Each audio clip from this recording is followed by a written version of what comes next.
stories I can tell you about some of the workouts I did and the choices I made. It's just like, to anybody from the outside looking in, it wouldn't have made any sense. Not one of these athletes is me. Interesting. Not a single one. I found myself at the top of this mountain professionally. And after about a week of being at the top of this mountain and my athlete now being part of the US Olympic team, I'm seeing it so clearly now. I've never been a swim coach. I've always been a coach of swimmers. The swimming world was convenient. It was there. It was what I knew. We need 2.5 to 3 times more clarity around certainty in order to take a step. So much time is spent chasing outcomes, the promotion, the win, the result, the certainty that things will work out. But what if that chase is exactly what's keeping us stuck? What if the real work isn't in the outcome at all, but in the standards we hold ourselves to every single day? I sat down with Steve Mellor, British-born, Baton Rouge-based, fellow Liverpool supporter, you'll never walk alone, and honestly, his journey is one that I take a lot of inspiration from. He basically swam here. He got a scholarship to NC State in 2005 when nobody was really doing that. He moved halfway across the world at a time when people were telling him he had everything he needed back home, and he's been here ever since. We got into what it was like being a competitive swimmer at the highest level, waking up at 4:15 in the morning, training for hours, and doing it all over again at night for years straight. He talks about why swimming was different for him. It was against the clock, and the clock doesn't lie. You either hit the time or you don't.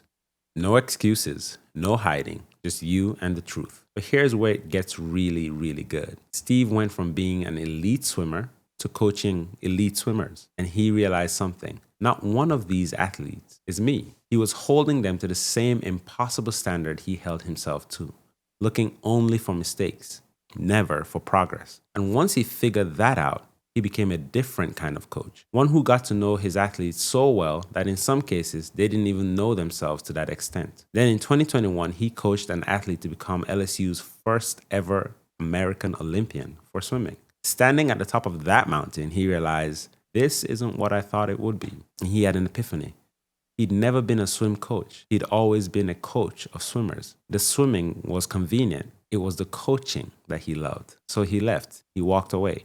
He started his own executive coaching business with 0 clients and just 6 months to figure it out. Now, he works with hospitals, construction companies, finance firms, industries he knows nothing about, and that's exactly what makes him valuable. Because he's not there to solve your problems. He's there to create the space for you to discover the answers yourself. Steve breaks down the difference between intention and action, why we need 2.5 to 3 times more certainty than we do about doing nothing just to take a single step, and why the magic you're looking for is in the work you're avoiding.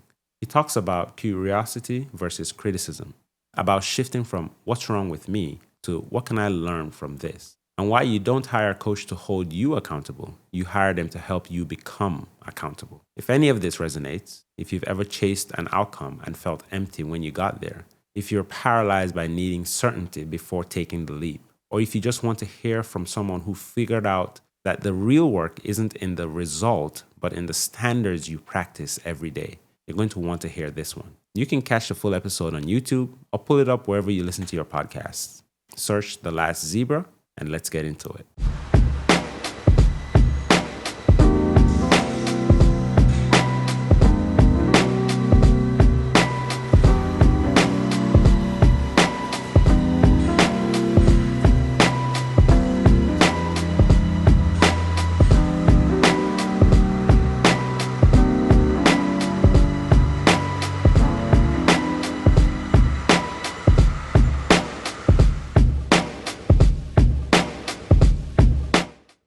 Welcome back to another episode of the Last Zebra podcast. I'm your host, Ugo Ezema. As always, please don't forget to like, share, subscribe, and comment.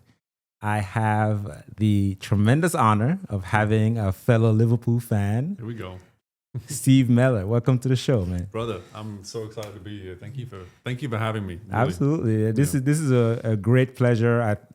Our happenstance is through your wife, Brittany. Shout out to Brittany for linking us up.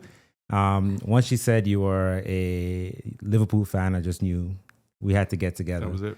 And of course, you have tremendous, I would say, experience in things that I'm interested in and in ways that I'm trying to grow myself. Tell us a little bit about yourself. Yeah, I've listened to a couple of the episodes now, so I knew that was coming. And for me, I always lead with British-born, Baton Rouge-based. So, like, here we are. We're both in Louisiana. We both have that in common in the fact that we're not from here. And for me, man, I go to conferences a lot. And it says Steve Mellor, Baton Rouge, and I start talking on my lanyard. Everyone's so confused. Like, what? Like, no, I'm not seeing it, Steve. I'm not getting it. But I'm proud to be British. I love when I can connect with someone with something like soccer. But at the same time, how I would really just explain who I am. I'm a man of passion. When I find passion in life, it's really hard to slow me down at that point. Momentum is real. And it doesn't take me long to create it. My wife and I's relationship is a perfect example of that. When you wait till you're 31, 32 to find the woman that you're going to marry, you know what you're looking for. You get passionate about it and you make it happen. And 6 months later, you're engaged. And a year later, you're married. And a year after that, you have a kid. And a year after that, you have 2 kids. And that's momentum. That's what passion can do when it's right and when it's aligned with who you are at your most authentic self. And that's the other part of me too. Is when you get Steve, you get all Steve. You said to me before we got started, hey, if there's anything we cover here today that you're not comfortable with, I'm like, brother, bring it on. Like I'm authentic, I'm passionate. You always get 100% Steve at all times. So, I love that. Yeah. How does a British man end up in Baton Rouge? Well, the joke I tell folks is I swam here. It's what I find really cool about my story is that when it comes to how I ended up here, there's so many reasons why I shouldn't have ended up here. I came at a time in 2005 when it wasn't normal for an international to come to the US on a sports scholarship and do what I chose to do. In fact, there was enough influence back home in England for me not to go. Like people trying to convince me, like, hey, you have everything you need here. Why would you jump? Why would you do this? And so for me, I look back to that 2004, 2005 time when I had this opportunity to move to North Carolina State University to become a student athlete, to do my degree in communications at the same time. And that's what it was, man. It was like, I get to do both. I get to be an athlete and I get to be a student. And I was at a point in life where that was important enough for me to start focusing on both of those things. And so, yeah, the scholarship was too good to turn down. The opportunity was too good to turn down. And I blink and 20 years have now gone. And I've pretty much been an American that whole time. And so to get to 40 this year and almost half my life now is here in the US, it's crazy. But that's how it started. You're basically an American. You've lived here almost longer than anywhere else you've lived. Yeah, almost. That's how I feel about here as well. I came here in 2005 as well. Yeah. Went to Nicholls State and have functionally been here then, throughout that time. I left here and there for different ventures such as medical school and clinicals and training and such like that. But there is something to be said about, identifying yourself with a place that first you've lived here the longest, right. At least for me, for sure. Yep. And for this to now become your home, somewhere that you essentially toggle back to no matter where you go. Yeah. When did that click for you that this is going to be where I settle down? It's the perfect question because for me, it was I can go to the very moment when I realized that Baton Rouge was now in fact home. It was Christmas 2020, and it was the third spread of COVID by that point.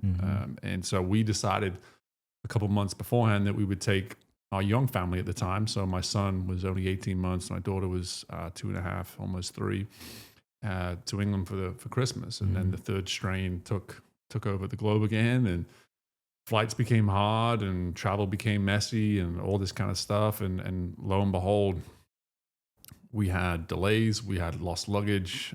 It was probably around day 3 that we'd arrived in England and we'd been there for 3 days. We still hadn't gotten our luggage. And I was exhausted and Brittany was exhausted. Mm-hmm. We were doing everything we could for the kids to feel as though nothing is wrong and that we're having a great time. And they were having a great time.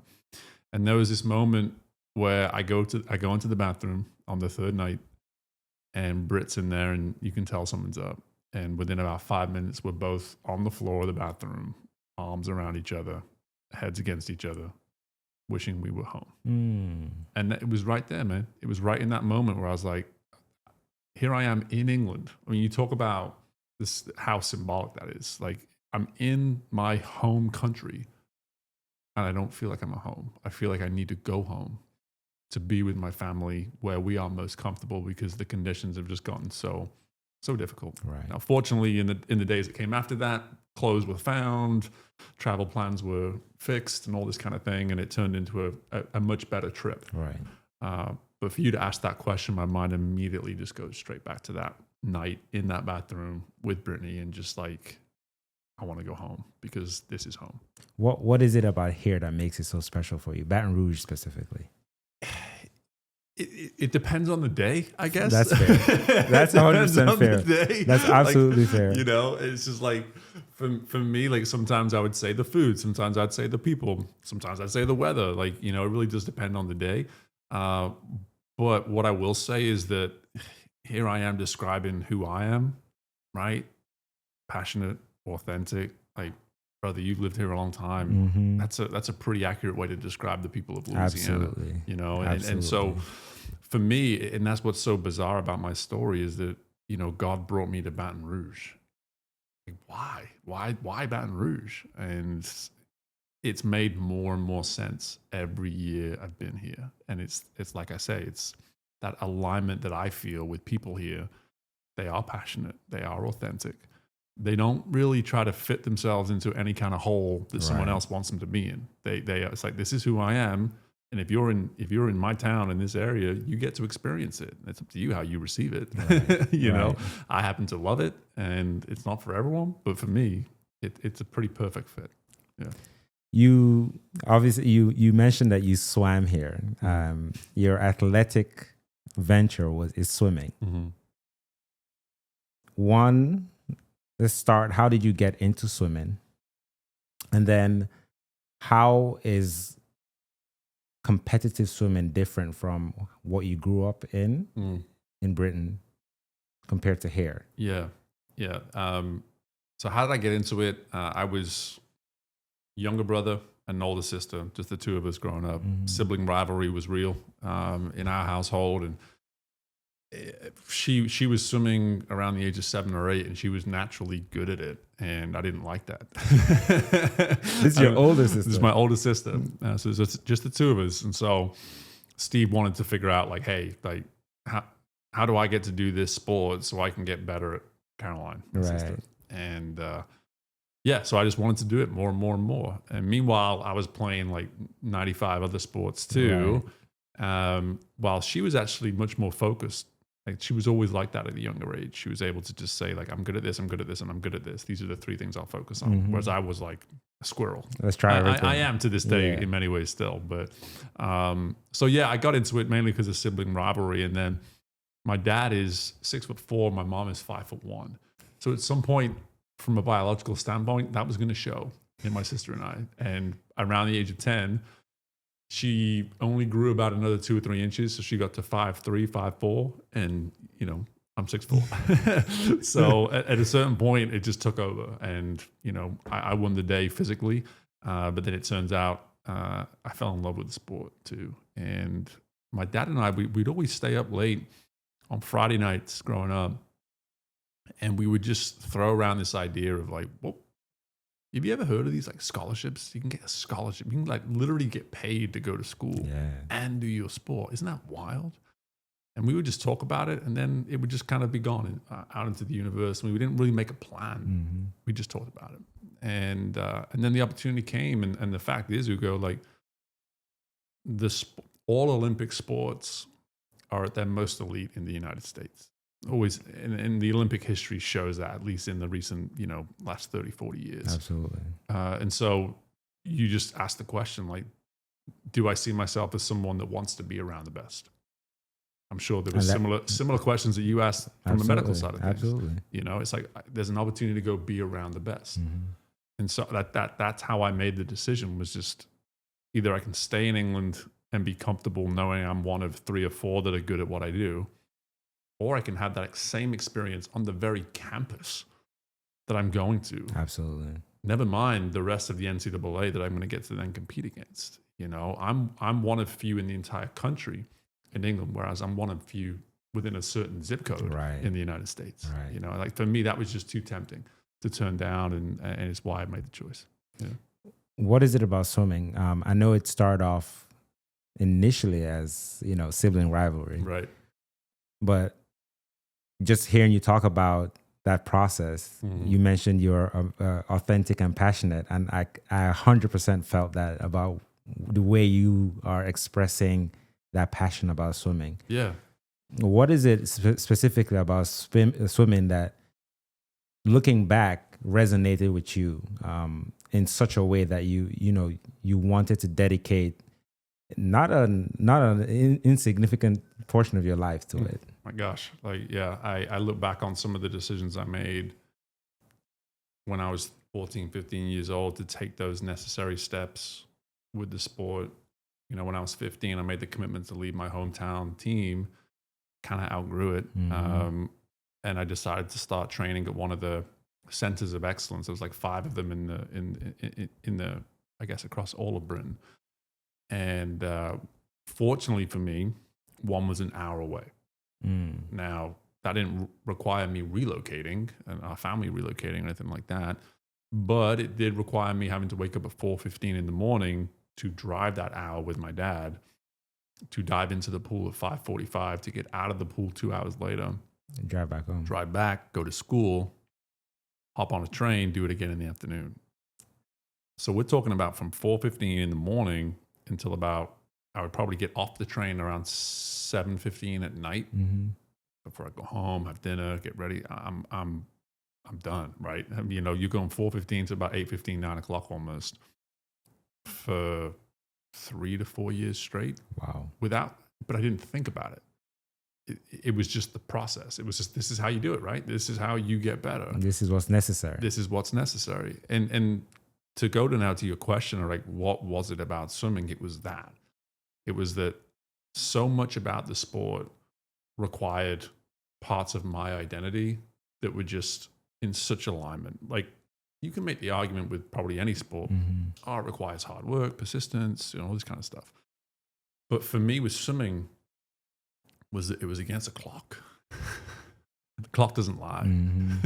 The clock is the most truthful piece of equipment in the sport. And I was so comfortable with that truth. I was so comfortable like getting to the wall and being told either it was good enough or it was not good enough. And to put myself against that day in and day out, and to find some truly, like, at times I think it must have been like slightly psychotic in the sense of just how much joy I got from the day-to-day like challenge of detail that came with the sport, to where it was just me. It was just who I was. It was such true alignment. And I blinked and I was 23 years old and I was finishing the sport, and that's what it was. It was an immersive experience the whole time I was in it. And then you come out of it and you just go, wow, what was that? What was that? Why did I do that for so long? And to such extent, some of the stories I can tell you about some of the workouts I did and the choices I made, it's just like, to anybody from the outside looking in, it wouldn't have made any sense, but it made sense to me. That's all that mattered. Yeah. I love that. I always I like to equate different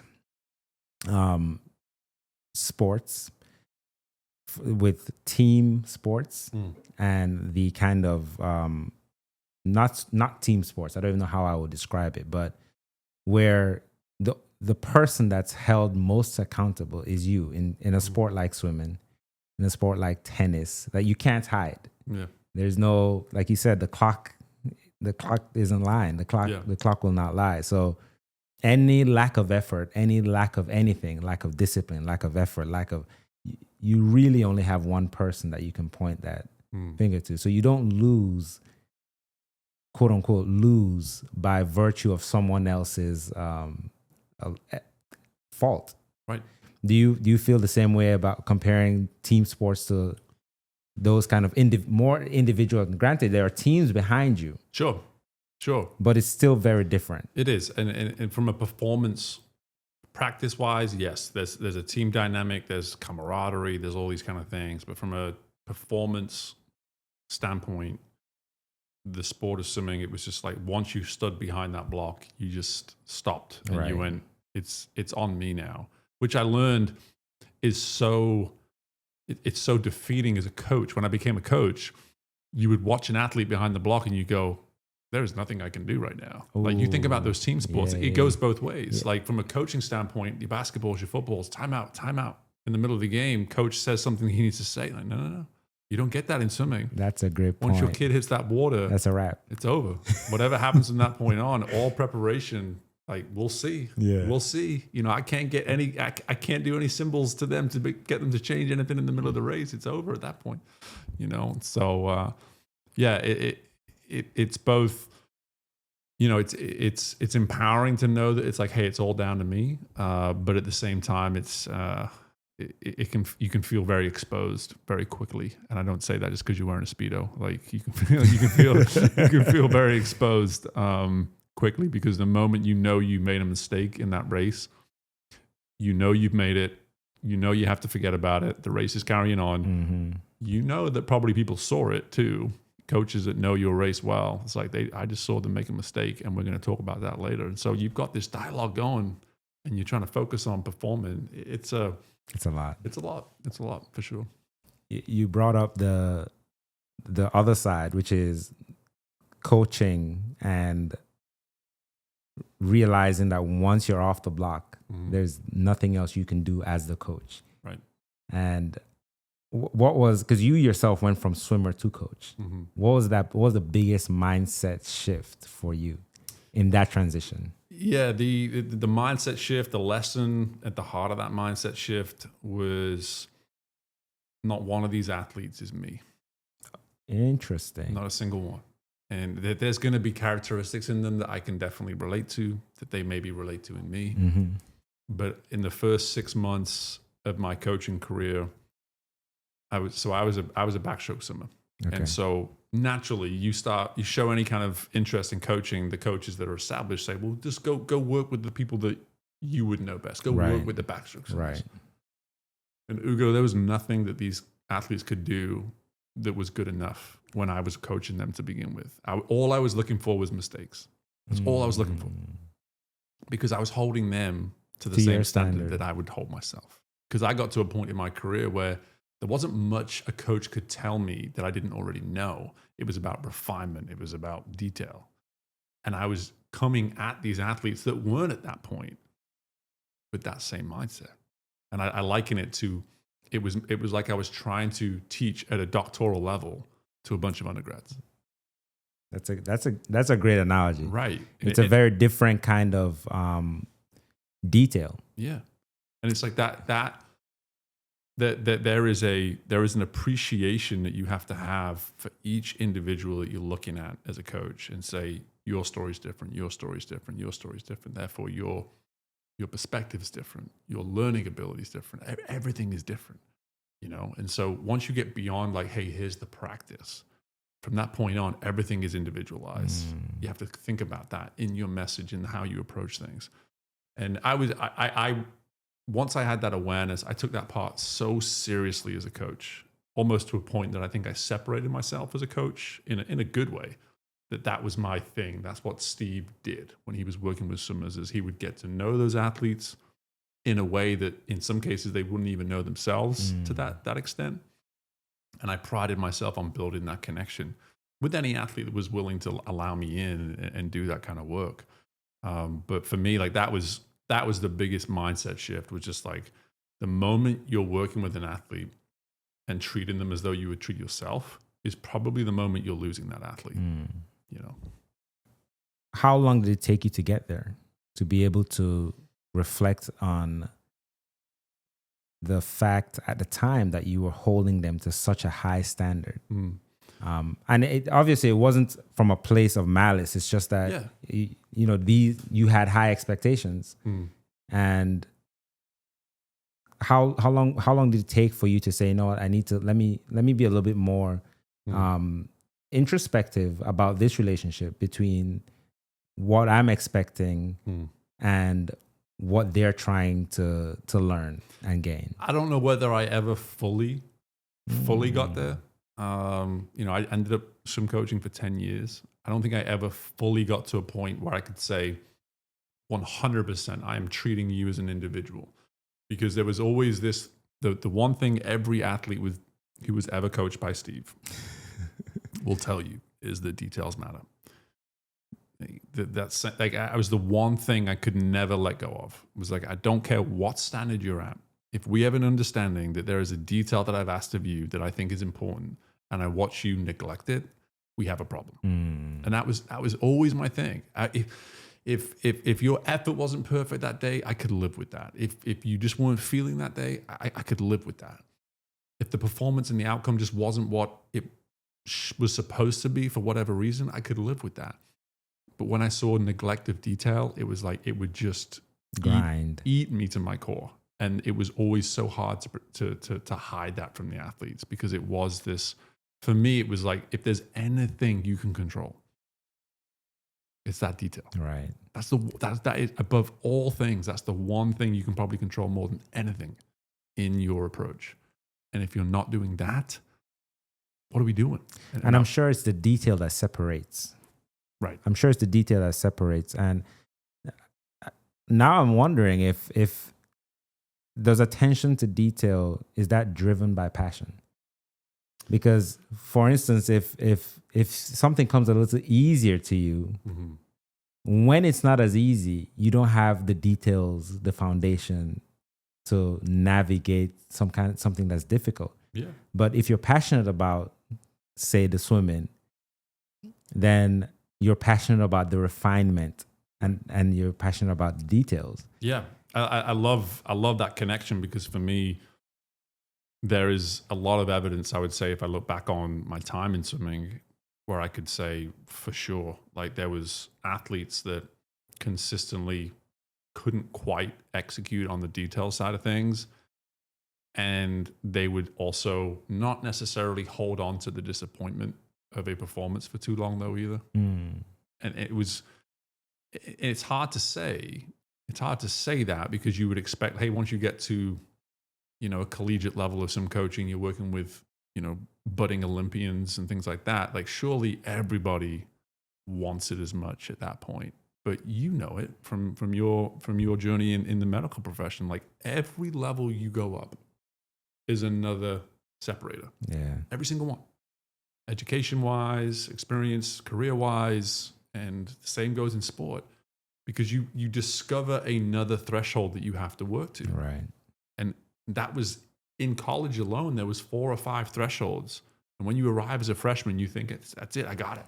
I'm here now, right? I've qualified for this level. And it's like, no, you're entering a new level, which happens to have multiple levels.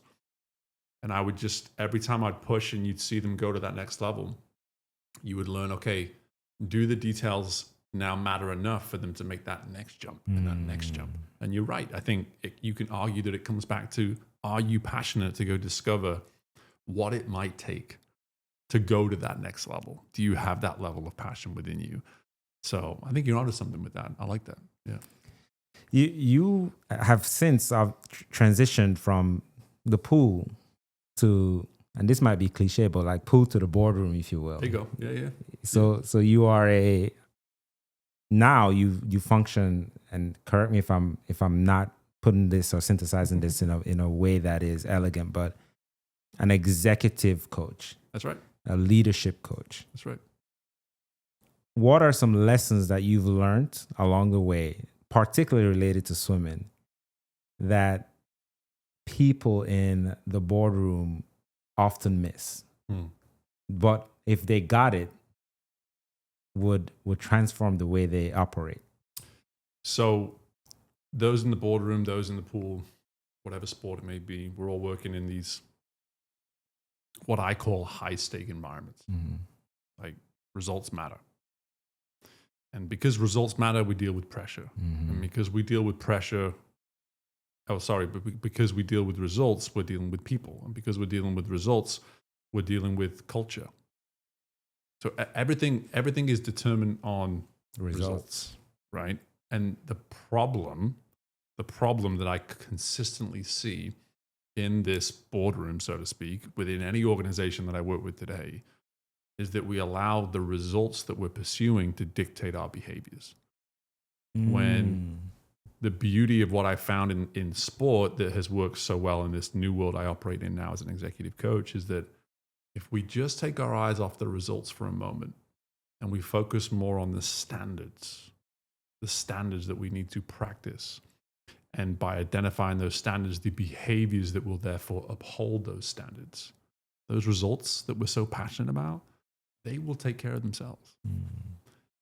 But every person I sit down with today, as they're becoming a client, we start our work because they are pursuing a certain outcome, which is fine. And I entertain that. And I work with everybody through this outcome mindset to begin with. Typically takes about 6 months. And by the end of that 6 months, we have now shifted the mindset, reframed the way we're doing the work to say, okay, what is the floor that we want to stand upon every single day? Because these outcomes are the ceiling and they can be distracting.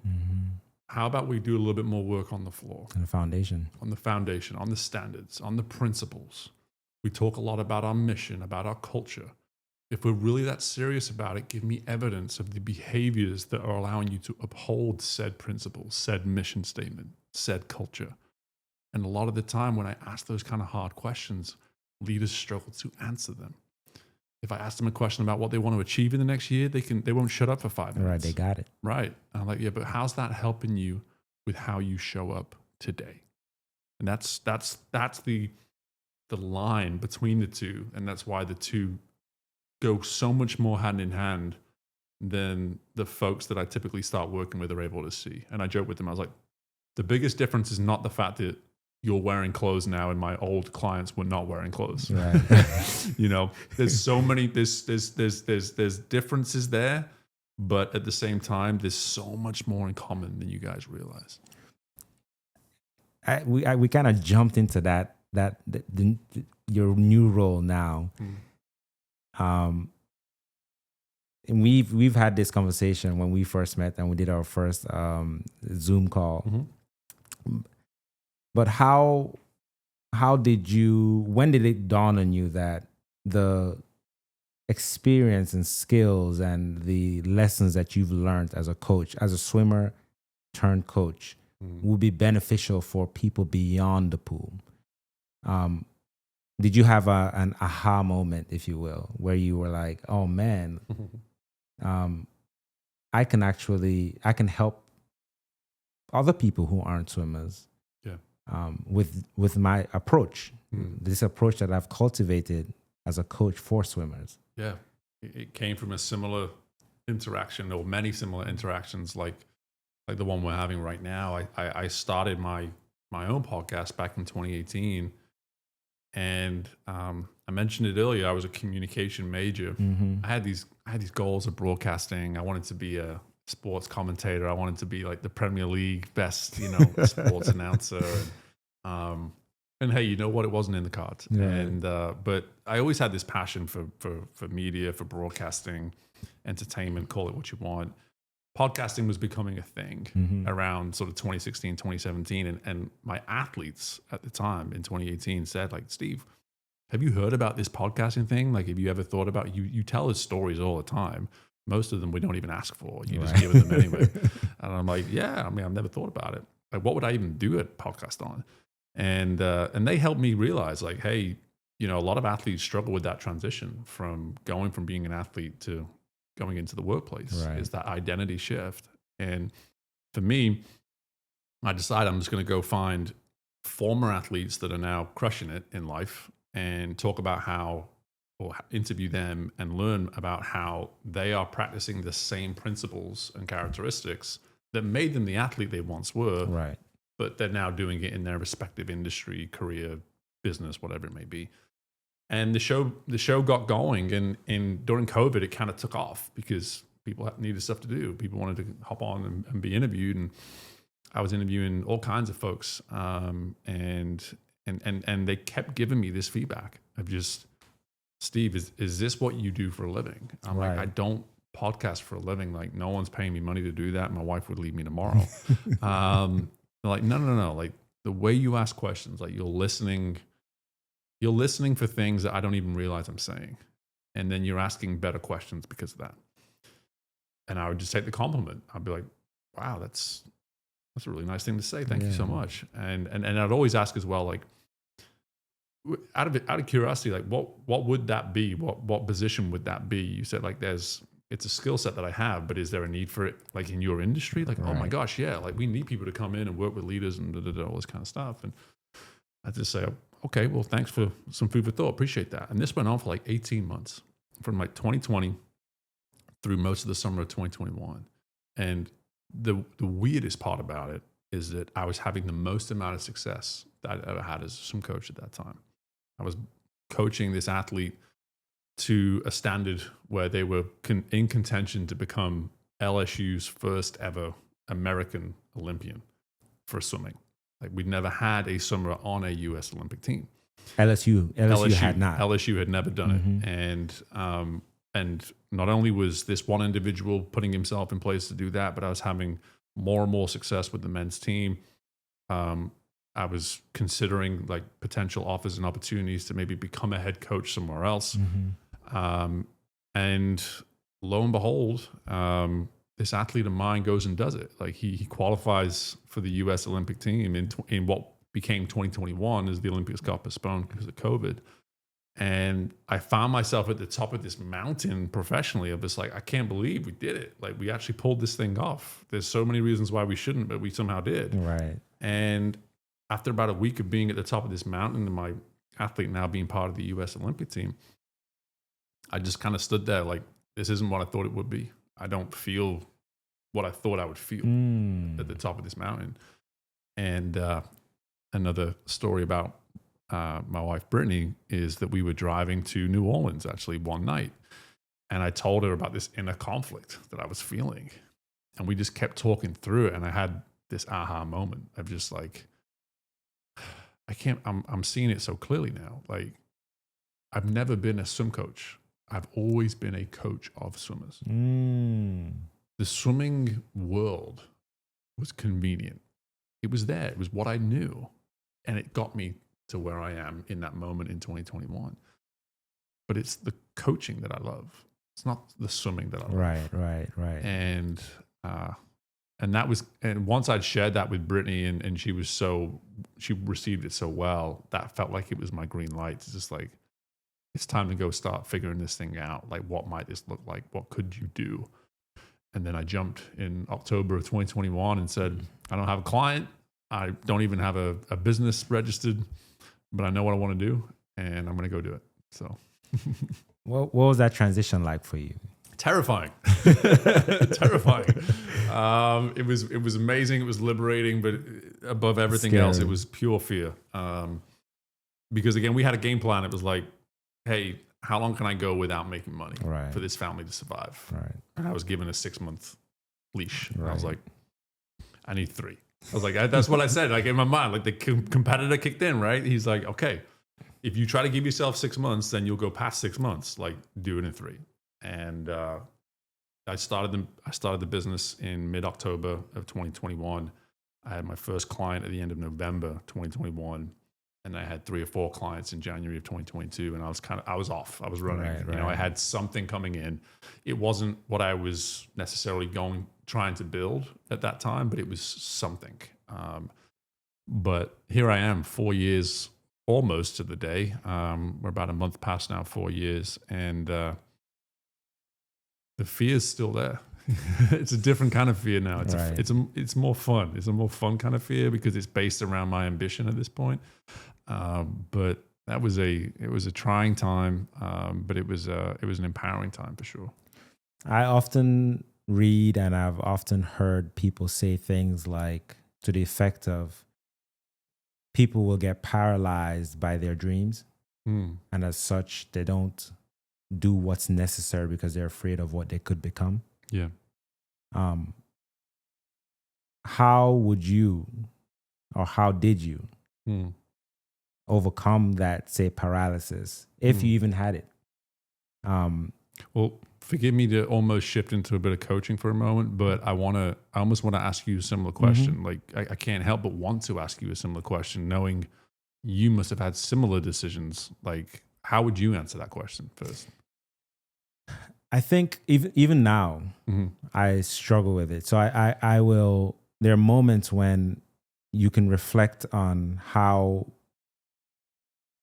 you have goals that you may have set for, like, let's say for the day. And at the end of the day, you look back and you know you didn't meet those goals and you actually almost did things detrimental to the goal. Sure. And I feel like that's even worse than procrastinating. The way I've tried to combat that now is to write it down at the end of the day. I could have done better here. Yeah. When I reflect, a good way for me to do that is on my drive home. I drive about an hour to work and back. Yeah. And so I will reflect on my day and think about, I purposefully, maybe in the moment I didn't feel that way, but in hindsight, I know that's what I was doing. Right? Subconsciously, I was purposefully avoiding the work. Right. So what you're describing there is self-awareness.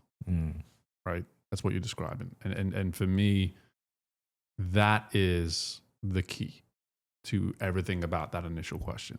Is that most of the time we just don't know we're getting in our own way. We don't know that we're putting up those barriers. And it's the work we put into simply becoming aware. And that's it. We don't need the answers. I just told you that, right? Like, we always want the outcome. We always want to know the answer if we're going to take the step.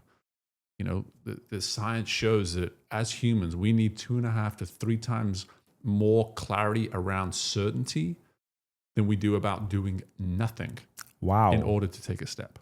We would prefer to not take a step if we were to compare to staying still and things remaining the same, as opposed to having 2.5 to 3 times the proof that the step that we fear is going to work out. Think about that. That's crazy. Isn't that ridiculous? That is. How many people are just sat still right now listening to this? Because you're more comfortable where you are because you don't have enough certainty around where you want to go. Certainty is an outcome that you will waste time trying to create. Certainty is something that comes through the work. I talk about this all the time when I use this term intentionality. Like, intention is the work. Like when I think about growing up in sport, I used to have coaches tell me all the time saying, what good is intention without action? What good is intention without action? Like, I don't want intentional athletes. I want athletes that are here doing the work. And then I became a coach. I was like, you can tell the difference between an athlete that's just doing the work, the action, and an athlete that has intention behind that action. I would much rather work with the intentional athlete than I would the athlete that just wants to do what they're told to do. Yeah. And so the work is in the intention. And that self-awareness is where that work begins. Because what you're describing there is a guy who is intentional about becoming more self-aware, about understanding where he got in his way today and where he can maybe do better tomorrow. That's the work. That's what's serving your awareness to be heightened to how you get in your own way tomorrow. Like, that's it. And that's the beauty of all of this, is that if we can just acknowledge that we don't need the outcome, we don't need the result, we don't need the certainty, but we are comfortable simply getting to know ourselves better, that is the actual result. That's going to drive everything else. That's what's going to take care of everything else. One of my favorite quotes is, the magic you're looking for is in the work you're avoiding. I love that. Love that. I think I heard it from Chris Williamson. Well, he has a really good podcast as well. I said as well as talking about mine, but he has an excellent, an excellent podcast. But it's one of my favorite quotes, and I think in moments where I do, because I also wonder if there's doubt that creeps in. going back to the certainty. And I would now frame, in this conversation, I would now frame doubt as minimizing. So, yeah, I would now frame doubt as a misunderstanding of certainty. Yeah.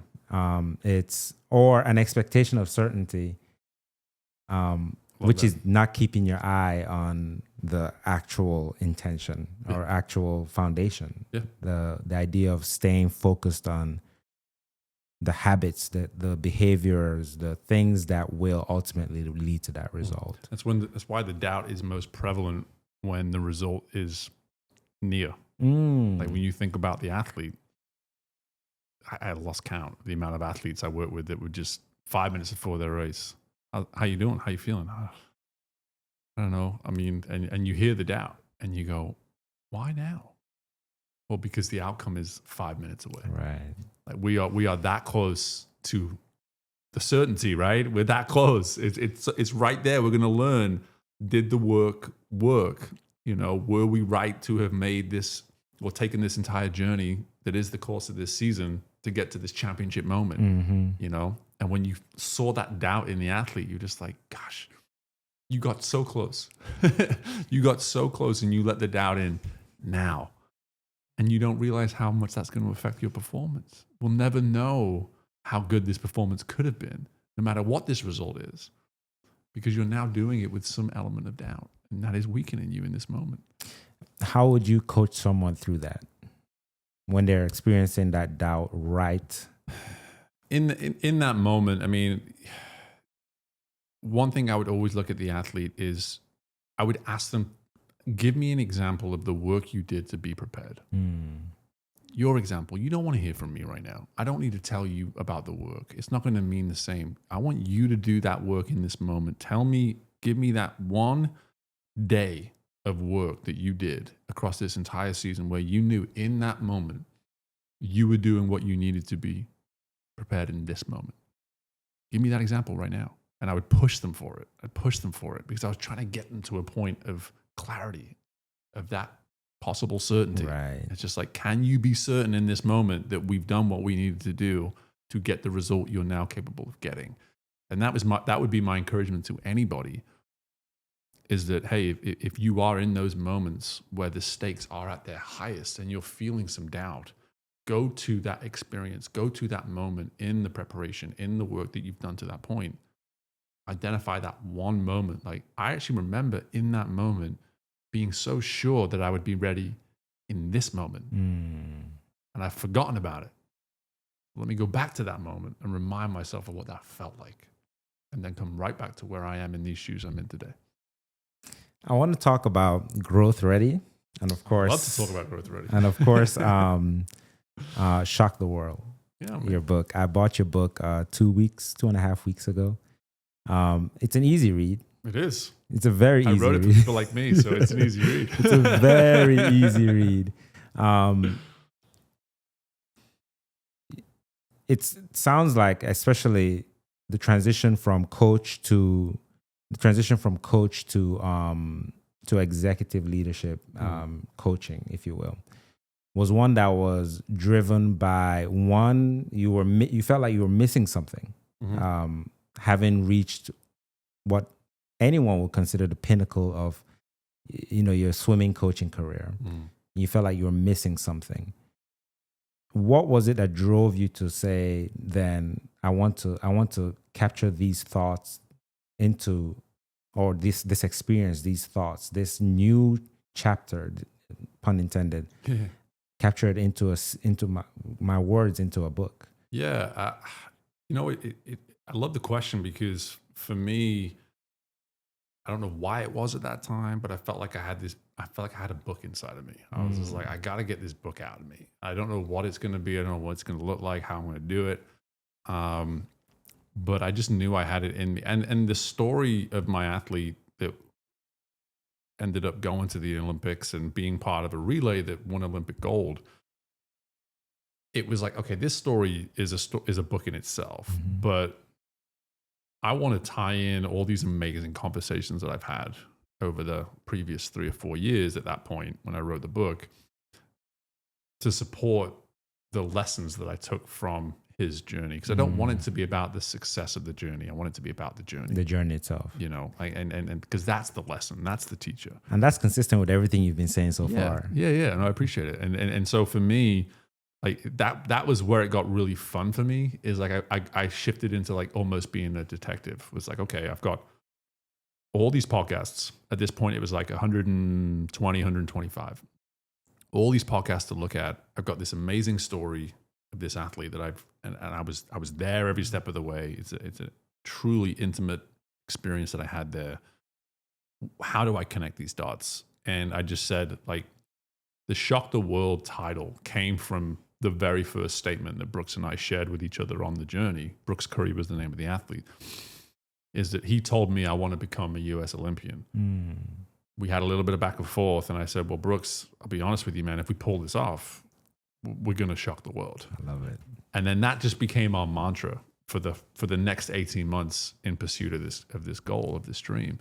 But this is where it got fun for me, as I was like, okay, if the book's called Shock the World, then I want it to be chapter after chapter of shock. Like, so shock the identity, shock the mindset, shock the approach, like all these different shocks. And then as I started to get more clear on that, the stories from the podcast really started to just find their place in that whole thing. And I to this day, I've never had the heart to actually take it apart, but I still have this cork board 3 years later that had like chapter 1, chapter 2, chapter 3, all the sticky notes. And it was just like, okay, you know, shock the self, shock the mind, shock the approach. I was just like, straight here, this is the story, or the supporting story, the Brooks story. And and I look at that thing and I go, this was my child. Like, I created this. And I'm blessed to be able to say, like, it keeps finding a life for itself. Like, I talk for a living now as well as part of my business, and I get to give people that book as a gift for coming, and it just allows me to continue to keep building upon the message, you know. So this was one of my favorite questions right here. So in your book, you talk about inward process and action steps. Which one do people struggle with the most in real life? We've talked about it. It's inward, brother. Yeah. Like it's we want to go to process and we want to go to action because we don't want to be still. How can we possibly be growing if we're still, right? Right. Like, it doesn't make sense in our minds. And what's funny, like, one of my biggest pet peeves in terms of sayings, you'll rarely hear me say this unless I've given it enough context. I will never say respect the process because for me, it's an out. It's an out for leaders to be able to just say, listen, I need you to do as I'm asking you to do right now. So they just say, just respect the process. But my challenge to any leader whenever they say that is define the process. Because I think we use it too passively. And in the book, the inward work gives meaning to the process. So the process is not just, hey, let's copy and paste what this person over here is doing. It's about individualizing it in a way to where you own it and you practice true accountability so that the action that inevitably comes out of it makes more sense as well. So there's that willingness to do the inward work suddenly gives meaning to this process that is going to undoubtedly fruit more rewarding action. Sorry about that. There's a lot of consistency here that I'm loving so much.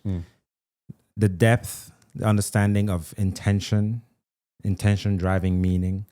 And you could make the case that the process itself can be an outcome that can be manufactured. You can manufacture a process. Yeah. But to have the intention and to go through it in a way that it's like if you want to learn something, I think about the Feynman technique. You ever heard of this? I'm not sure. Richard Feynman. He was Feynman. I hope I'm saying his name correctly, but the way he talks about, he's a famous educator. Okay. The way he talks about, if you ever want to learn something, try teaching it to a 5-year-old. And So you would pretend as if you were educating a 5-year-old. And if you find that you're using words that a 5-year-old wouldn't understand, it means you don't understand the thing itself well enough to explain it. I love that. And it's one of my, I love it because it really dives down to, because teaching can be the process. Yeah. But if you don't have the depth of understanding, then you're really just copying and pasting. Yeah, and I love this example. One I used to preach it to upcoming coaches in the world of swimming too, was like, when you arrive at the college level, don't just stay in that level. Like, go back down to teaching kids how to swim from time to time. Go do some swim lessons from time to time. Work with some age group kids from time to time, because it will remind you, when you think you figure things out up here, turns out that if you can't explain it down here concisely and effectively, and you can't get these kids at this level, it should humble you enough to know that you haven't arrived. Right. Like, you've still got work to do. Right. But coming now actually to your world a little bit, I'm an executive coach to 3 different hospitals now.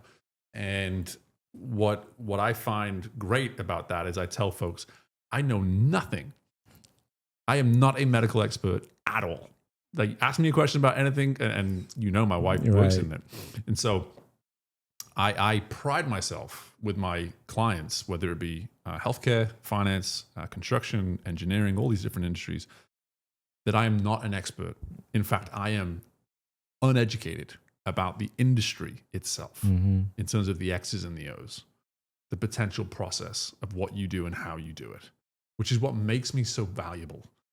Because all you're all doing in these boardroom meetings, in these leadership meetings, in these big decision meetings, is talking about the X's and the O's, the decisions that need to be made, the results, the stakes, all this kind of stuff.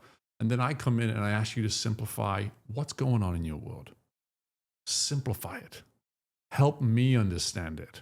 Because if you can help me understand it, I'm going to help you. And if I can help you, I guarantee the version of you that's going to go back to your fellow leaders, your teams, it's improved immediately. Absolutely. And so I love that. I love that idea because it resonates so much with me, because I joke with every client. It's like, I should be the idiot in the room when it comes to knowing your industry. Right. But when it comes to helping you see things that you're unable to see, that's where I become the expert, right? Let's talk about GrowthReady then. Definitely. Yeah. It's your day job now. Right. And clearly something that you're very passionate about. Is it growing? Is it based off of how you originally envisioned it? From your first client to now? Yeah. How would you, 1, grade it? And 2, how far is it from your original vision? So if the guy that started it 4 years ago was grading where I am today, yes, that's a great way to put it. he would give me an A. I love it. He would give me an A. I love and it. I try to remind myself that all the time. It's one of my that. favorite things to tell entrepreneurs. Never forget why you started. Never forget why you started. But if I was grading it today as myself in terms of where we're going, we have certainly not arrived. Like, we are very much in process. We are very much en route to what I believe the potential is for what this company is. Naturally, over 4 years of doing this now, I've started to develop some of my own intellectual property processes, frameworks, etc. I've discovered industries, as I was just alluding to, that I could never have imagined being of value to. Funnily enough, when I first started, though, healthcare was one of those where I was like, these people need what I do. Like, I was so adamant and convinced of that. Again, my wife comes from it, and I was looking at her and listening to her life, and I was like, yeah, you people need some support. Like, you just need support, period, whatever form it comes in. But I think what I do is very necessary, at least for the leaders, for sure.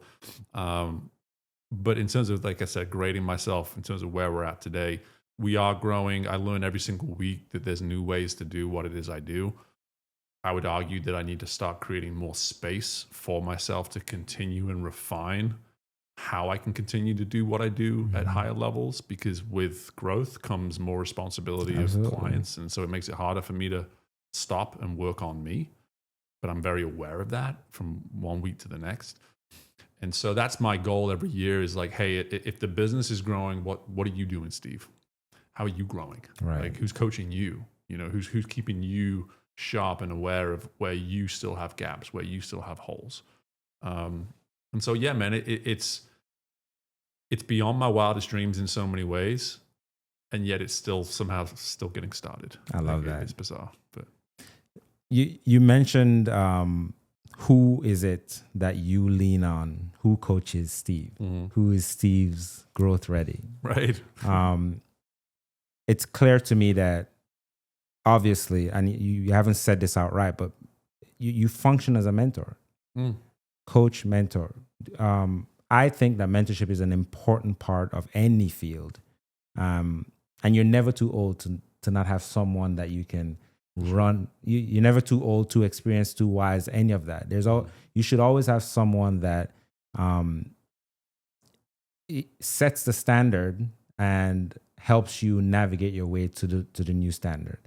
When you get to college, you need someone to tell you, yeah, there's a higher level here. Now, like you said, there's 5 levels within college that you can strive to. Who do you lean on when you're thinking about your own journey? I have my own coach, both for coaching and for my business and also for my speaking. But in addition to that, I love that you brought up the topic of mentoring, because so often mentoring is considered unidirectional. It's like it's one way. Like it's from the old guy to the younger guy, right? And I couldn't disagree more. Like it's from the older to the younger. It's from your peer to peer. It's from a young person to an older person. And I am blessed at this point that my network has gotten to a point where I am often not the smartest person in the room. I love not being the smartest person in the room. And whenever that is the case, I get to then just stop, listen, and learn. And people can be mentoring you without them even knowing that they're mentoring you. But for me, the slight distinguishing difference between the mentor and the coach is that for the coach is not supposed to have the answers. Interesting. The coach is supposed to create the space for the answers to be discovered. The mentor, to some extent, is supposed to have the answers. They're supposed to be able to pull from the anecdotes, from the experience, to create that relatability of like, oh, I hear what it is you're going through. Let me tell you about my experience of how I went through that. It may not be an answer as directly as like, hey, this is how to fix your problem. It's that relatability component. It's like, hey, I get it. I hear what you're going through. Let me tell you how I dealt with this. That's not a coach's job. Coach's job is to create and honor the shared space between them and the client, because that is when the greatest growth occurs. But there's this thing I talk about with every client, is that you didn't hire me to hold you accountable. You hired me to help you become accountable. Teach a man to fish. Right. Like you don't want me calling you at 6 a.m. to do whatever this thing is that you claimed you wanted to do. You want to create, like we talked about earlier, we want to do the internal work to make that process make sense and be appealing. So appealing, in fact, that it actually starts to keep you accountable to what it is you're trying to achieve. And so that's what I love mentoring. I agree that there's so much of what I do could be pigeonholed in that mentoring category. But I'm very committed as a coach when someone is hiring me as their coach. My job is to not solve for them. My job is to create that shared space so that answers reveal typically from the individual themselves. Because like we've talked about so much, is that we get in our own way, but the beauty of that is we often have the answers within us too. I absolutely love that distinction, because I don't think I've ever thought about it that way. I know I've never thought about it that way. I would often, out of habit, kind of conflate the two. But that distinction is an important one to make, especially if you're expecting someone to coach you, but they're showing up as a mentor, or you're expecting someone, exactly, and vice versa. And then we can get into the discussion about, well, so what makes a leader, and what makes a manager, and what makes a trainer? Like there's all these different little details and whatnot, but it's easy to fall from one into the other without knowing you're doing it, for sure. What does the next 3, 5, 10 years look like for you? Oh, great question. Just having a discussion with a team member about that today, actually. One thing I do with anyone on my team is like they know by now to not come to me for answers. that they have to bring answers to me, and someone asks me the question expecting me to give them answers about where they can be of a bigger offer within GrowthReady. And I said, well, I don't have that answer. I'd like to think you do, and challenge them to go away and find it for me. And they did a fantastic job of presenting it to me earlier today. But for me, like that work is always going on. It's always changing. But for me to say 3 to 5 years from now, GrowthReady has an understood and incorporated process within all of our clients that is scalable enough to where we can recruit coaches to come in and do the work. I already have coaches that work within GrowthReady, more on a part-time basis, contract basis, with some of our clients, which is wonderful. But I believe that the way we're doing it, there's a uniqueness to it that should be appealing enough to a coach to want to be part of it.